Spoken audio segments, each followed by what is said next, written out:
Dia tanya balik, mandi dengan bini dalam bilik air ni kena pakai kain sahang ke dilanjang? Gitu. Biarlah, tak usah malu. Bila kita belum berkahwin, dia ada hukum aurat. Maksudnya haram tengok, haram pegang. Okey? Dengan jawab nikah, ijab kabul, tidak ada lagi hukum aurat.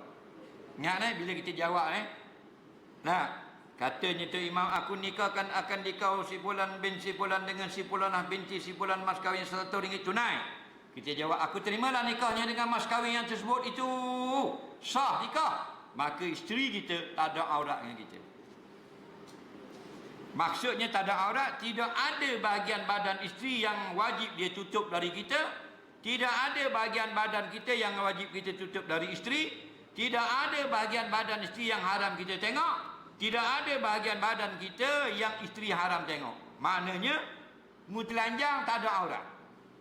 Bukan kata mandi selama duduk kukunyur pun telanjang. Mahal lagi. Nampak tak? Tapi biarlah anak tak ada di rumah. Ada anak jeng, mana ayah aku bengong gini. Tak? Dan bukan sekadar 10 tahun, 20 tahun, sampai ke tua tidak ada aurat. Maknanya walaupun pasangan yang sudah tua, suami 77, isteri 75, nak buat juga mandi sama telanjang, balik lagi, silakan.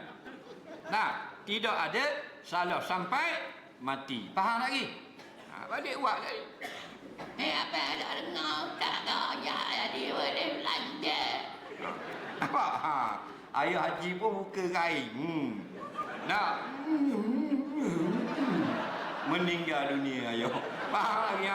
Boleh saka.